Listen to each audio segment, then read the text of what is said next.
Hello दोस्तों, स्वागत है आपका अपने चैनल प्रैक्टिकली साइड विजिट में।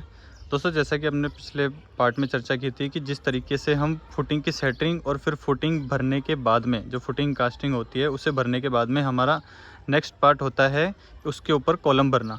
क्योंकि जो लोड ट्रांसफ़र करने का काम होता है दोस्तों वो कॉलम का होता है। जैसा कि आप ये देख सकते हैं, जितने भी कॉलम होते हैं इन कॉलमों का काम होता है लोड ट्रांसफ़र करने का। अब इस पार्ट में हम चर्चा करेंगे दोस्तों कि जो कॉलम आप भरवाते हो उसका लेवल क्या रखना है, जो हाइट आपको रखनी है, जब जो भी आपको लेवल का कॉलम की हाइट रखनी है उसका टॉप ऑफ कंक्रीट का रखनी है, और उससे जो तरीका होता है दोस्तों बनाने का कि उससे तरीका किस तरीके से बनना है और उसमें किस तरीका मेटल उपयोग करना है। ठीक है दोस्तों, तो तीनों विषय के ऊपर चर्चा करेंगे। लेकिन वीडियो चालू करने से पहले एक रिक्वेस्ट है दोस्तों, अगर आपने हमारे चैनल को सब्सक्राइब नहीं किया तो हमारे चैनल को सब्सक्राइब जरूर करिए और वीडियो को अंत तक जरूर देखिए दोस्तों, क्योंकि वीडियो को अंत तक देखेंगे जब भी आपके वीडियो समझ में आएगा। जैसा कि दोस्तों जो भी हम कॉलम भरवाते हैं, कॉलम भरने से पहले आपको सभी को अधिकतर मैंने बताया कि जो कॉलम के लेआउट की जो रंगत होती है, कॉलम के लेआउट की रंगत बहुत ज़रूरी चीज़ होती है। प्रॉपर तरीके से मैंने पिछली एक वीडियो है उस वीडियो में भी चर्चा की थी कि कॉलम का जो आउटर से आउटर लेंथ लेनी है वो किस तरीके से लेनी है। हमेशा जो भी सेंटर लाइन का कॉलम होता है उसकी लाइन, उसकी जो लेआउट होता है वो अलग होता है, लेकिन जो कॉलम के आउटर से आउटर की जो लेंथ होती है वो अलग चीज़ होती है। ठीक है दोस्तों, तो ये लेआउट होने के बाद में उस पर लगाया जाता है दोस्तों कॉलम। अब सबसे पहली बात पर आते हैं कि जो लेवल ऑफ टॉप रखना है कंक्रीट का, मतलब आपको जो कॉलम भरना है वो किस लेवल तक बनना है, वो भरना है दोस्तों आपको रोड के लेवल से। अब अगर मैं मान के चलता हूँ कि जो मेरी फ़र्श है, मेरी फ़र्श को अगर मैं मान के चलता हूँ कि जो ये रोड है, इस रोड से मेरी फ़र्श है 3 फुट ऊपर या 4 फुट ऊपर या 5 फुट ऊपर, जो भी ऊपर की तरफ जो फ़र्श होती है उस फ़र्श से प्लिंथ बीम का जो कॉलम आता है, मतलब कि जो कुर्सी लेवल जो आता है, कुर्सी लेवल तक का ये कॉलम हम भराते हैं। सबसे पहला जो हमारा स्टेप होता है वो यही होता है कि जो भी कुर्सी लेवल होता है, और वो कुर्सी लेवल डिसीजन क्या होता है, जो आपके सामने की तरफ जो रोड है उस रोड से डिसीजन होता है कि रोड से 3 फुट ऊंचा उठाना है या 4 फुट ऊंचा उठाना है। मैं आपको नीचे लेके चलता हूँ, उससे आपको और अधिक समझ में आएगा। ताकि दोस्तों ये आपका है रोड, ये देख सकते हैं, इस रोड से इसका लेवल हम ट्रांसफ़र करेंगे इस कॉलम के ऊपर।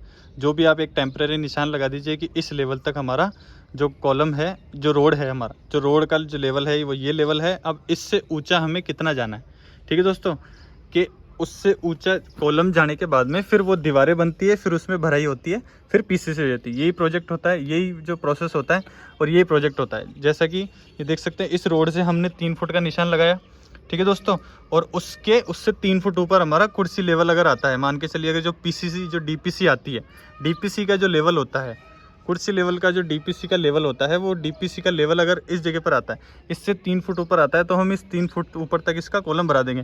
नीचे भले जितना जाए उससे कोई फ़र्क नहीं पड़ता, लेकिन जो लेवल ऑफ रोड है उस रोड लेवल से 3 फुट ऊंचा उठाना है, जो भी डीपीसी का लेवल आता है। ठीक है दोस्तों, तो लेवल आपको मैंने समझाया कि लेवल आपको इस तरीके से रखना है। दूसरी चीज़, आपको जो कॉलम ग्रेड ऑफ कंक्रीट रखनी है, ग्रेड ऑफ कंक्रीट जैसा कि फुटिंग में दर्शाया गया है कि M25 1:2 का रेशियो लेके चलना है, वही सेम रेशियो आपको कंक्रीट में लेके चलना है। आप मिक्सिंग के अंदर डिसीजन कर सकते हैं कि सीमेंट तेज़ है या कम है। अगर सीमेंट तेज़ लगती है तो उसे थोड़ा सा कम करवा सकते हैं, अगर बजरी कम लगती है तो बजरी आप थोड़ी सी ज़्यादा करवा सकते हैं, और अगर बजरी ज़्यादा लगती है तो उसको कम करवा सकते हैं। ठीक है दोस्तों, लेकिन रेशियो आपको 1:2 का ही लेके चलना है। 1:2 का मैंने पिछली वीडियो में भी समझाया कि 1:2 का रेशियो आप किस तरीके से लेंगे। मैं अगर आपको नहीं देखा है तो वीडियो को देख लीजिए, और मैं अगर इस वीडियो में वापस बता देता हूँ।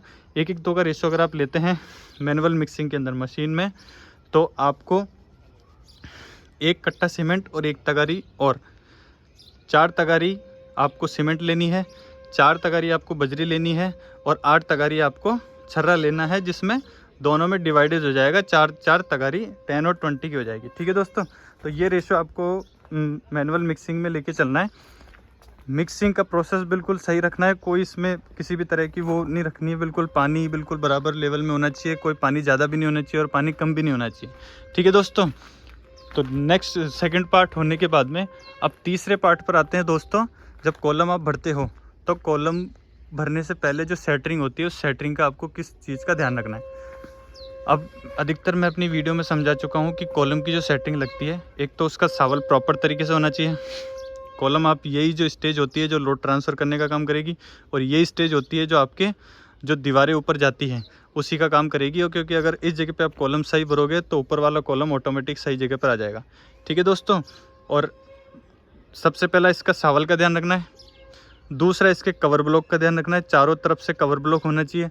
और कवर ब्लॉक लगाने कितने हैं? कवर ब्लॉक होते हैं इसमें 40 mm के। ठीक है दोस्तों, फुटिंग के अंदर कवर ब्लॉक 60 mm के होते हैं, 50 mm के भी होते हैं।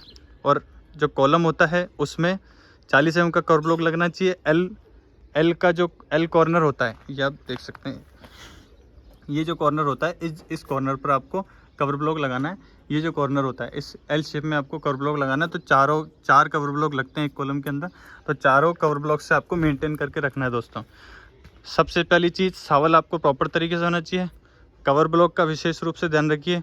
और जब आप इस कॉलम को भरते हो तो भरने से पहले इसके जो टॉप ऑफ कंक्रीट है, जो भी लेवल आता है, अगर मान के चलिए रोड लेवल अगर इस जगह पे आता है, इस जगह पर अगर रोड लेवल आता है और उससे 3 फुट ऊपर आपका इस जगह पर अगर डीपीसी का लेवल आता है, तो उसी लेवल को मार्किंग कर लीजिए, उसी लेवल तक आपको कॉलम को भरना है। तो तीनों चीज़ों का विशेष रूप से ध्यान रखिए दोस्तों कॉलम के अंदर भरने से पहले। ठीक है दोस्तों, जो अच्छे लगे और वीडियो से आपके मकान में आपको हेल्प मिलती है तो हमारे चैनल को लाइक शेयर एंड सब्सक्राइब जरूर करिए दोस्तों। तब तक के लिए जय हिंद, वंदे मातरम, जय श्री राम।